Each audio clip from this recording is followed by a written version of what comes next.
Welcome to my YouTube channel Polish Galactic. तो student, आज हम एक फेमिनिस्ट और पॉलिटिकल थिंकर को स्टडी करेंगे जिसका नाम है मैरी वॉllstonecraft। अगर आप बीए ऑनर्स के स्टूडेंट हो, अगर आपने बीए ऑनर्स में फेमिनिज्म रखा हुआ है तो ये टॉपिक आपके लिए भी इम्पोर्टेंट है, और एमए और यूजी के नेट के लिए तो ये मोस्ट इम्पॉर्टेंट टॉपिक है, क्योंकि आए साल ही मैरी वॉllstonecraft के रिगार्डिंग कोई ना कोई क्वेश्चन बनता ही है। ठीक है, वो क्वेश्चन कैसे बनते हैं, या तो इनकी बुक के बारे में बनता है, मैरी वॉllstonecraft ने कौन कौन सी बुक लिखी, या उनकी बुक्स को क्रोनोलॉजी ऑर्डर में अरेंज करना आ जाता है। ठीक है, और इनको एक और तरीके से भी अभी रिसेंटली पूछा जा रहा है कि ये किन किन थिंकर को क्रिटिक करती हैं। ठीक है, वो भी हम इस वीडियो लेक्चर में आगे जाके देखेंगे। तो चलिए शुरू करते हैं आज का हमारा वीडियो लेक्चर। तो स्टूडेंट, मैरी वॉllstonecraft का जो मैरिड नेम था वो था मैरी वॉllstonecraft गुडविन। ये क्यों जानना इंपॉर्टेंट है, क्योंकि स्टूडेंट इन्होंने 2 शादियां की थी। एक तो की थी गिलबर्ट इमली के साथ और दूसरी की थी इन्होंने गुडविन के साथ। ठीक है, तो अभी देखते हैं इनका बर्थ कब कहाँ पे हुआ। इनका बर्थ हुआ था अप्रैल 27 को 1759 में। कहाँ पे हुआ था स्टूडेंट? लंदन में। ठीक है, इंग्लैंड में। और इनका डेथ का कौन सा पीरियड था? इनका डेथ का टाइम था सितंबर 10 1797, और ये भी कहाँ पे हुई थी? लंदन में। ठीक है, तो जैसे कि स्टूडेंट आप जानते हो कि मैरी वॉllstonecraft एक ऐसी फेमिनिस्ट थिंकर है जिनको इंग्लिश लिटरेचर में भी कवर किया जाता है, फेमिनिस्ट थॉट में भी कवर किया जाता है, और पॉलिटिकल साइंस में भी कवर किया जाता है। तो इस लहजे से ये काफ़ी इंपॉर्टेंट पर्सनैलिटी हो जाती है इनके बारे में जानना।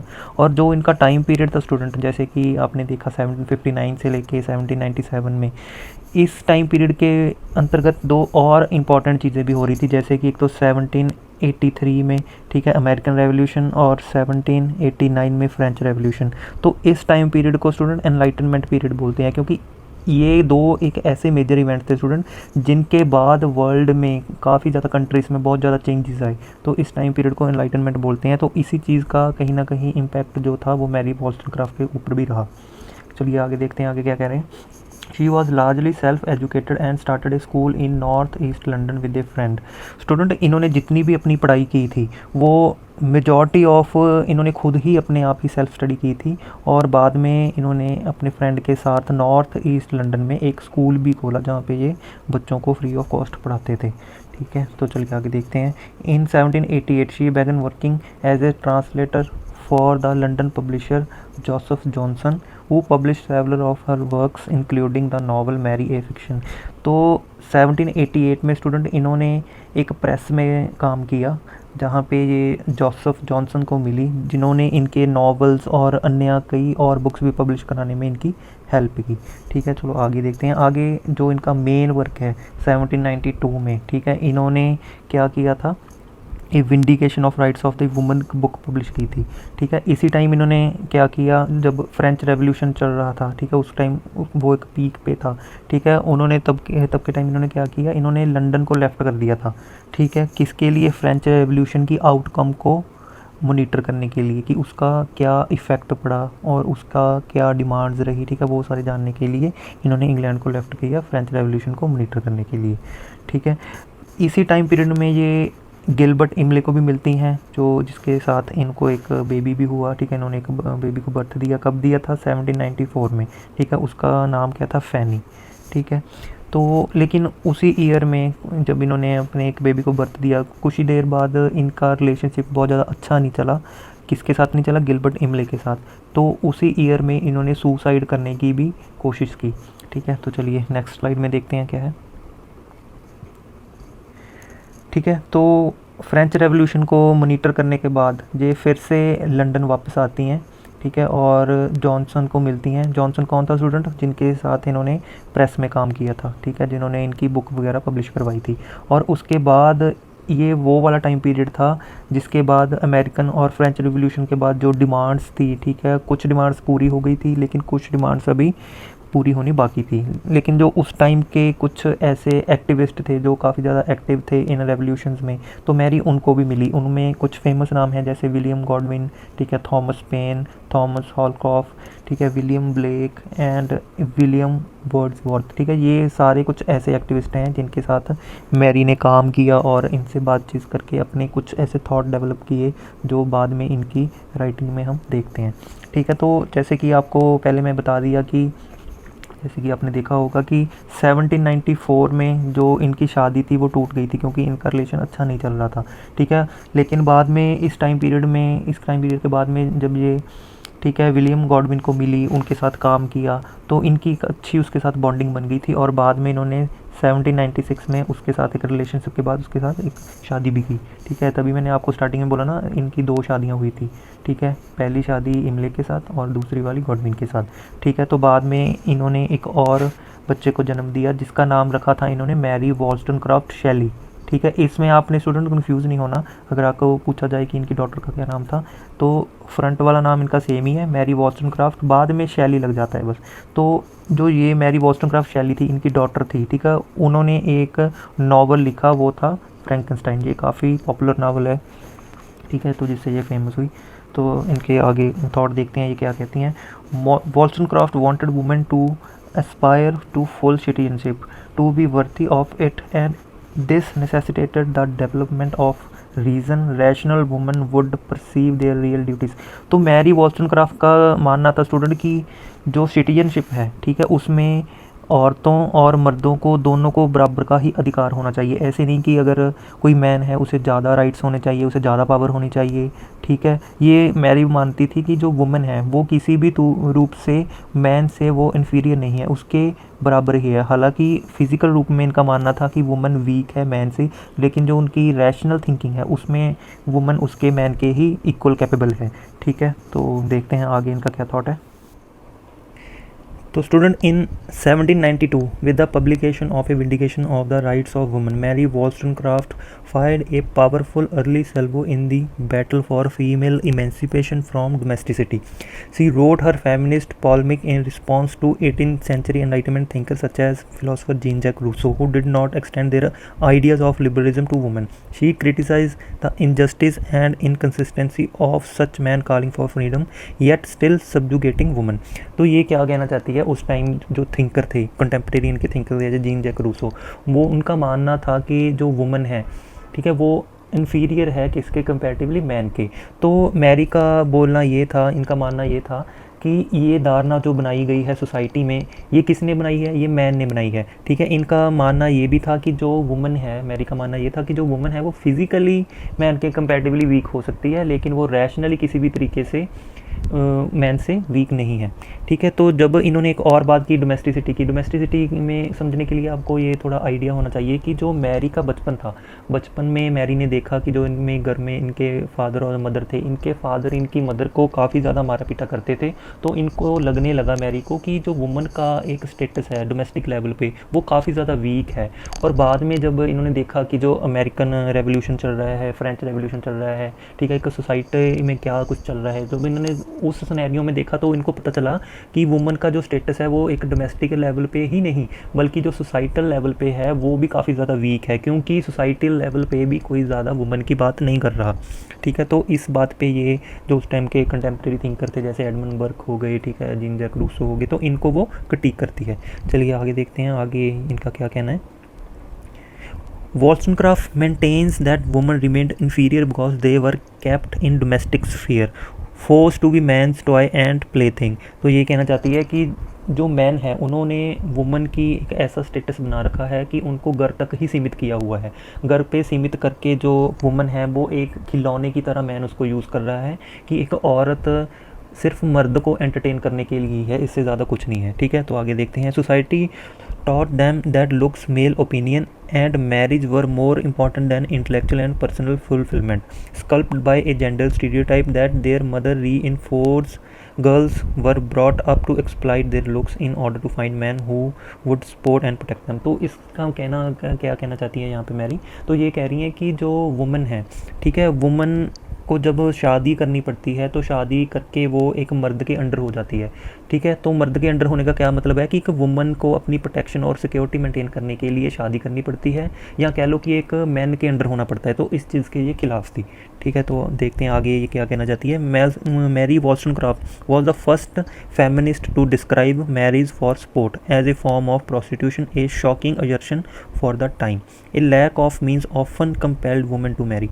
तो ये कहना चाहती है कि जो मैरिज है, मैरिज सिर्फ़ और सिर्फ इसीलिए ही की जाती है ताकि वो जो मैन है उसकी डिज़ायर्स को फुलफ़िल कर सके, ठीक है। तो इस चीज़ को ये क्रिटिक करती है कि जो मैरिज है, मैरिज भी एक तरह का एक बंधन है जो वुमन को लिमिट करता है, ठीक है। किसकी लिमिट को क्या लिमिट करता है, उनकी लिबर्टी को लिमिट करता है। तो इस चीज़ के भी मैरी खिलाफ थी, ठीक है। चलो आगे देखते हैं।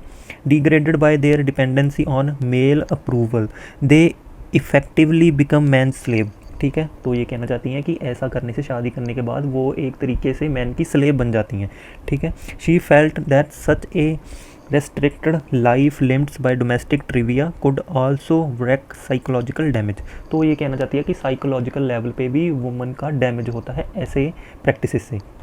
तो आगे क्या कहना चाहती है, to restore women's dignity Wollstonecraft recommended a revolution in female manners. She believed women and man should be educated equally, even suggesting a coeducational system. तो ये कहना चाहती है कि अगर वुमेन की स्टेज को, उनके स्टेटस को अपलिफ्ट करना है तो एक मीडियम है, वो क्या है, एजुकेशन, ठीक है। एजुकेशन के बेस पे ही वुमेन को अपलिफ्ट किया जाना चाहिए और किया जा सकता है, ठीक है। Women she believed should be in the public sphere and should be trained for work outside the home in areas such as medicine, midwifery and business. She urged an end to the social distinction between the sexes and call for equal rights for the women to enable them to take control over their lives। तो वो कहना चाहती हैं कि woman को domestic level पे ही नहीं बल्कि सोसाइटल लेवल पे भी उनको मौका दिया जाना चाहिए ताकि वो वुमन अपनी अपलिफ्टमेंट कर पाए और अपना सर्वाइवल सोसाइटी में भी मेंटेन कर पाए, ठीक है। कहने का क्या मतलब है कि वुमन को सिर्फ घर तक ही सीमित नहीं रखना चाहिए, उसको बाहर जाके दुनियादारी में भी उसको मतलब अपने काम करने देने चाहिए ताकि वो अपना सर्वाइवल खुद ही मेंटेन कर पाएँ, ताकि वो मैन पे डिपेंडेंट ना रहें, ठीक है। ये उनका थॉट था। चलिए आगे देखते हैं आगे क्या कहना चाहती है। तो स्टूडेंट अब उनकी कुछ ऐसी सेमिनल बुक्स हैं जिनको आपने इस क्रोनोलॉजी में ही याद रखना है, ठीक है। जैसे कि उन्होंने सबसे पहले मैरी वॉल्स्टनक्रॉफ्ट ने एजुकेशन पे कितना फोकस किया, ठीक है। तो उनकी जो फर्स्ट बुक थी उसका नाम भी क्या था, thoughts on the education of daughter. ये कब पब्लिश हुई, 1787 में, ठीक है। तो उसके बाद इनका एक नावल आया, नावल कब पब्लिश हुआ, ठीक है, 1788 में, ठीक है। उसका क्या नाम था, मैरी ए फिक्शन। जो स्टूडेंट मैंने यहाँ पे हाईलाइट्स की हुई हैं बुक्स, ठीक है, बोल्ड की हुई हैं, ये काफ़ी इंपॉर्टेंट बुक्स हैं। इनमें से जैसे a vindication of rights of man, ये बुक पहले आ गई थी, ठीक है। ये लिखी कब गई थी, 1789 में, लेकिन पब्लिश कब हुई, 1790 में, ठीक है। तो ये ध्यान में रखना, a vindication of rights of woman, ठीक है। ये तो मोस्ट इंपॉर्टेंट बुक है इसकी, ठीक है। A historical and moral view of French revolution, ठीक है, ये भी इनकी इंपॉर्टेंट बुक है। Letters written during a short residence in Sweden, Norway and Denmark, ठीक है, ये कब हुई, ठीक है, 1796 में। और आगे आप ये भी देख लेना, ये भी इंपॉर्टेंट बुक्स हैं, ठीक है। तो चलिए आगे देखते हैं। तो इसके अलावा मैरी वॉल्स्टनक्रॉफ्ट के कुछ और थॉट भी थे, ठीक है, वो हम समझ लेते हैं कि वो क्या थे। चलिए स्टूडेंट यहाँ पे मैरी का एक कोट देखते हैं क्या कहना चाहती है।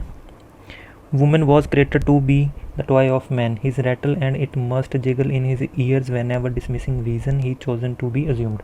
तो मैरी कहना चाहती है कि मैन सोचता है कि जो औरत है वो मैन के लिए खिलौना है, और जब भी मैन खिलौने के साथ खेलना चाहे, मीन्स औरत के साथ खेलना चाहे, वो खेल सकता है, ठीक है। तो ये इसका एक कोड था।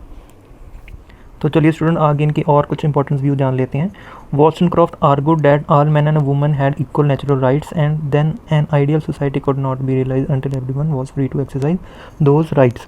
False gender distinctions corrupted the relationship between men and women and prevented their from developing true virtue. Virtue, which consisted of imitating God, could only be cultivated when natural faculties common to both men and women, such as reason and passion, were allowed to develop unimpeded.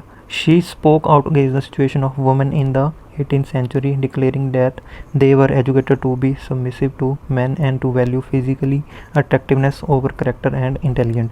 तो ये कहना चाहती हैं कि जो men and women है उनको equally natural rights मिलते हैं, लेकिन अगर मिलते हैं तो उनको एंजॉय करने के लिए उनको लिबर्टी भी होनी चाहिए, ठीक है। और ये क्या कहना चाहती हैं आगे, false gender distinction corrupted their relationship between man and women. तो ये कहना चाहती हैं कि जो जेंडर के रिगार्डिंग लोगों का परसेप्शन बना हुआ है वो एक तरह गलत है। वो सोचते हैं कि मैन ज़्यादा नॉलेजेबल है, वुमेन कम है। तो जो ऐसी थिंकिंग है ये भी गलत है, क्योंकि रैशनली वुमेन इक्वल ही है मैन के, ठीक है। तो आगे ये बात करती है virtue which consisted of imitating God could only be cultivated when natural faculties common to both man and women. तो ये कहना चाहती हैं कि जो वर्चू है, एक वर्चू ही ऐसी चीज़ है जो मैन और वुमन में अपने आप डेवलप होती है। कहने का क्या मतलब है कि अगर वुमन को मौका मिलेगा अपना वर्चू डेवलप करने का तो वो मैन के इक्वल ही होगा, जहाँ उससे ज़्यादा भी हो सकता है। लेकिन ये कहना कि मैन में ज़्यादा वर्चूस होते हैं और वुमन में कम होते हैं, तो ये कहना सही नहीं है। तो आगे जाके वो क्या और बात करती है। She spoke out against the situation of women in the 18th century, declaring that they were educated to be submissive to men and to value physical attractiveness over character and intelligence। तो ये यहाँ पे कहना चाहती है कि जो woman को देखा जाता है वो एज ए फिज़िकल तौर पे देखा जाता है कि वो कितनी सुंदर है, वो उसका फेस कैसा है, उसका रंग कैसा है, उसकी हाइट कैसी है। तो मैरी बोलती है कि ये वुमन को जज करने का एक सही पैरामीटर नहीं है। वुमन को जज करने का सही पैरामीटर है उसकी नॉलेज, उसकी कैपेबिलिटी। तो मैरी बोलती हैं कि उसे फिज़िकल अट्रैक्टिवनेस के साथ नहीं देखना चाहिए, बल्कि उसकी रैशनल कैपेबिलिटी के साथ वुमन को जज करना चाहिए, ठीक है। तो चलिए आगे देखते हैं।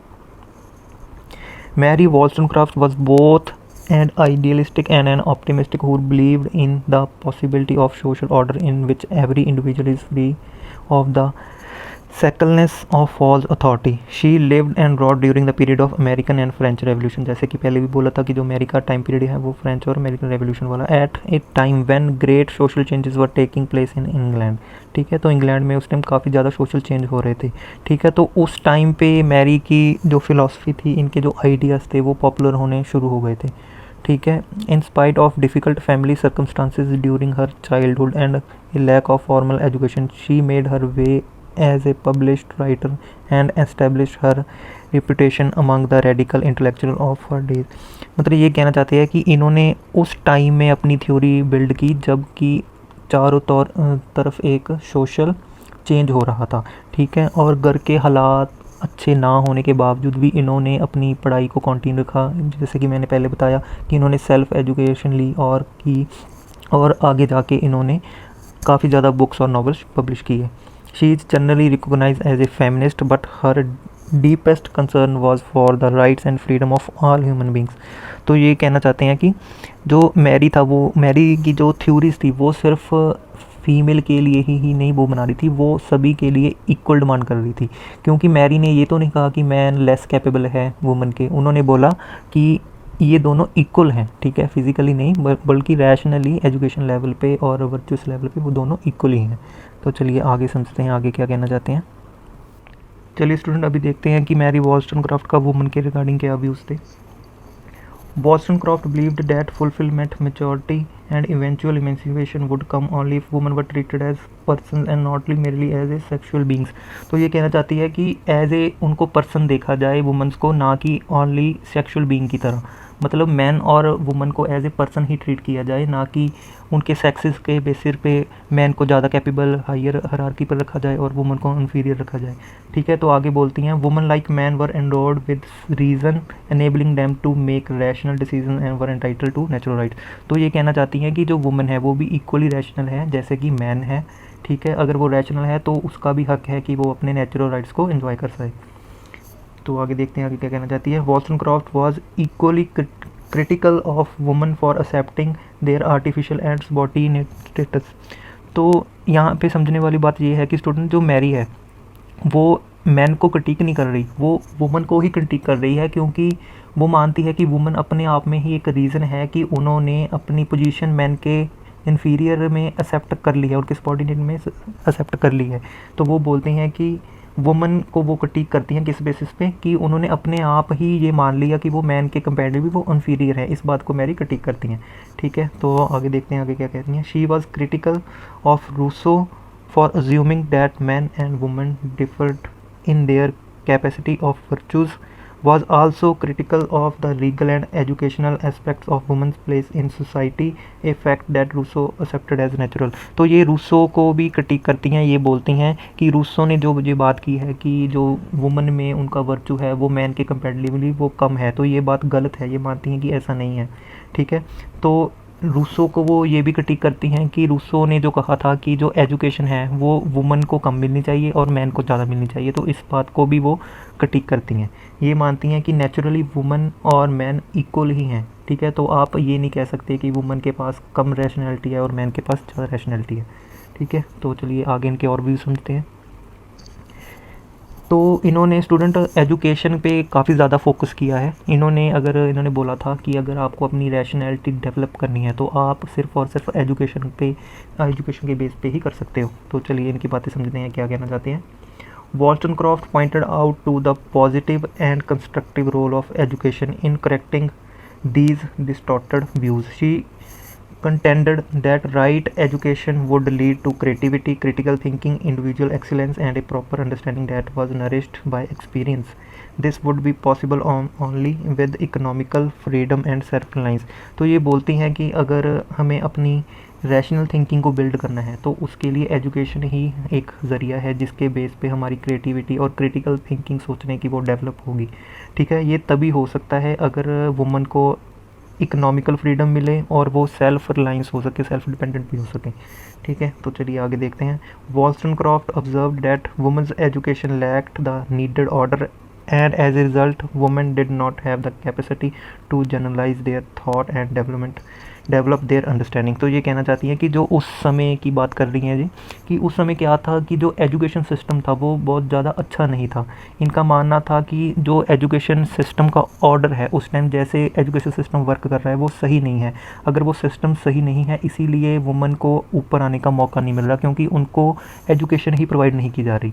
अगर उनको एजुकेशन प्रोवाइड नहीं की जा रही तो उनके जो सोचने की शक्ति है, थिंकिंग कैपेसिटी है, ठीक है, उनको वुमन को डेवलप होने का जो मौका मिलना चाहिए वो मिल नहीं रहा, क्योंकि उनको जो एजुकेशन है वो ही नहीं प्रोवाइड हो रही, ठीक है। चलिए आगे देखते हैं, ठीक है। वुमेन एंड रीज़न को लेकर इनके क्या व्यूज़ थे अभी ये देखते हैं। वॉल्स्टनक्रॉफ्ट perceived a woman to be rational human being with virtues that were fundamentally the same as those of a man। तो ये कहना चाहती है कि रैशनल लेवल पे मैन एंड वुमन दोनों सेम हैं, उनके वर्चूज़ भी सेम हैं, क्योंकि वो दोनों नेचुरल लेवल पे दोनों इक्वल हैं, ठीक है, या कह सकते हो दोनों सेम ही हैं, ठीक है। It was reason that enabled a human being to understand one's virtue, ठीक है। reason distinguished human beings from other living creature and was common to both and man। तो ये कहना चाहती है कि एक रीज़न ही इकलौती ऐसी चीज़ है जो एक ह्यूमन बीइंग को बाकी सभी जीव जानवरों से अलग करता है, क्योंकि मैन के पास थिंकिंग कैपेसिटी है।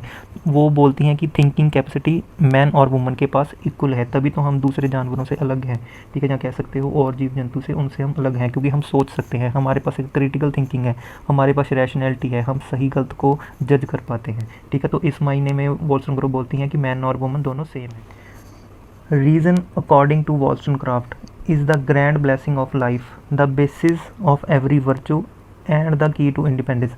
Education ensured the development of this reason and therefore perfect education was one of the enabled the individual to achieve this independence। तो ये कहना चाहती हैं कि जो हमारे पास रीज़न है, ठीक है, वो वॉल्स्टनक्रॉफ्ट के अकॉर्डिंग एक बेसिस है हर एक वर्चू का। अगर हमारे पास कोई वर्चू है, स्पेशल वर्चू है, तो वो इसीलिए है क्योंकि हमारे पास रीज़न है, हमारे पास सोचने की शक्ति है। तो ये कहना चाहती हैं कि एजुकेशन ही एक माध्यम है जिसके बदौलत हम अब अपना रैशनैलिटी को बिल्ड कर सकते हैं, ठीक है। वो एजुकेशन ही हमें प्रोवाइड करेगा जिसके कारण हमारा रैशनैलिटी और अच्छी होगी, ठीक है। अगर हमारा रैशनैलिटी अच्छी होगी तभी हम अपनी ट्रू इंडिपेंडेंस को पा सकते हैं और उसे एंजॉय कर पाएंगे, ठीक है। चलिए आगे देखते हैं। तो राइट्स एंड इक्वलिटी पे क्या कहना था वॉल्स्टनक्रॉफ्ट का, देखते हैं।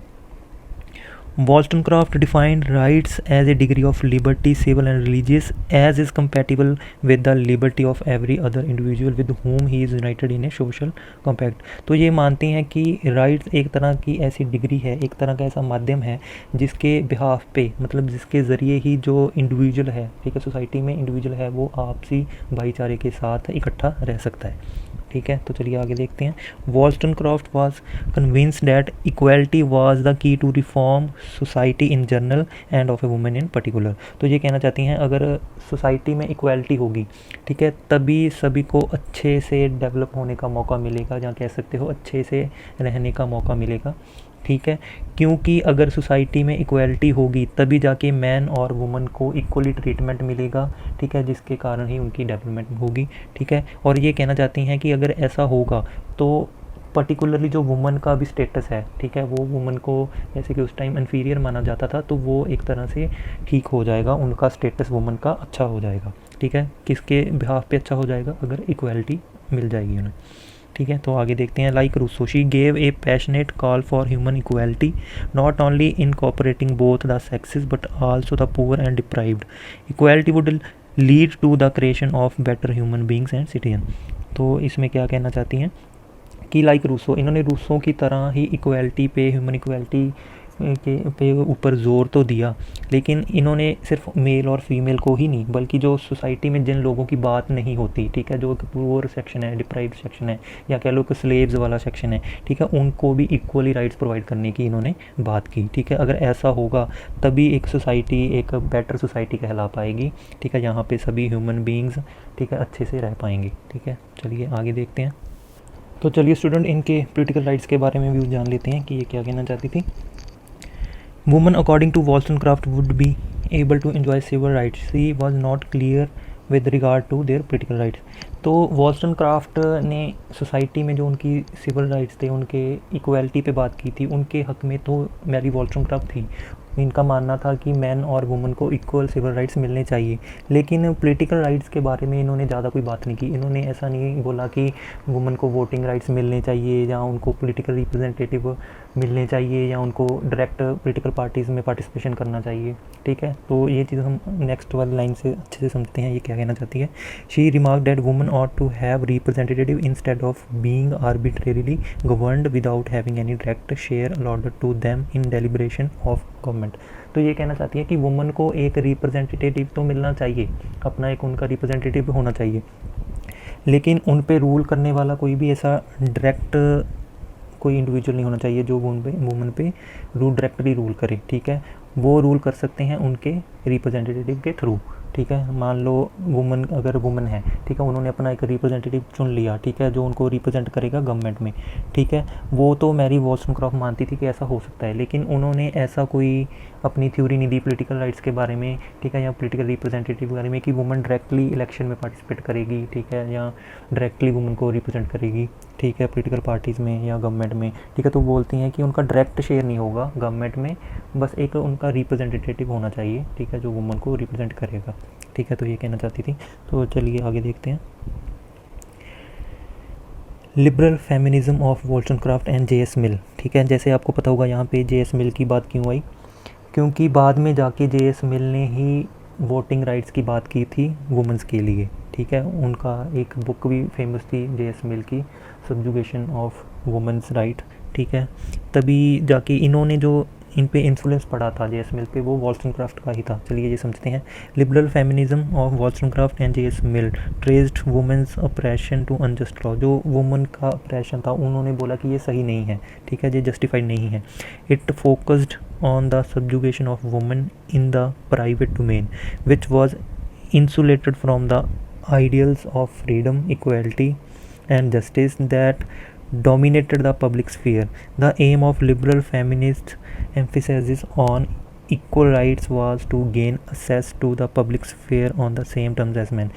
तो जैसे कि मैरी वॉल्सनक्राफ्ट को हम एक लिबरल फेमिनिज्म मानते हैं, ठीक है, जे.एस. मिल को भी एक लिबरल की कैटेगरी में, लिबरल थिंकर की कैटेगरी में ही हम कंसिडर करते हैं। तो इनका मानना था कि जो वुमन को उनके राइट्स मिलने चाहिए वो एक डोमेस्टिक स्फीयर में ही नहीं मिलने चाहिए, बल्कि डोमेस्टिक में तो मिलने ही चाहिए और पब्लिक स्फीयर में भी मिलने चाहिए, ताकि मैन एंड वुमन को सोसाइटी में इक्वली ट्रीट किया जाए, ठीक है। तो आई होप आपको ये लेक्चर अच्छा लगा होगा और आपको मैरी वॉल्सनक्राफ्ट के थॉट के बारे में काफ़ी कुछ सीखने को मिला होगा, ठीक है, एग्ज़ाम पर्सपेक्टिव के तौर पे भी, और वैसे भी आपको नॉलेज मिली होगी इस लेक्चर के माध्यम के ज़रिए। अगर आपको ये PDF चाहिए तो आप हमारा चैनल को टेलीग्राम पे विज़िट कर सकते हो, ठीक है, जिसका नाम है पॉलिश इंटेलेक्टिक। मैं इसका लिंक डिस्क्रिप्शन में भी दे दूँगा, ठीक है। तो चलिए मिलते हैं हमारे किसी नेक्स्ट लेक्चर में। Thank you.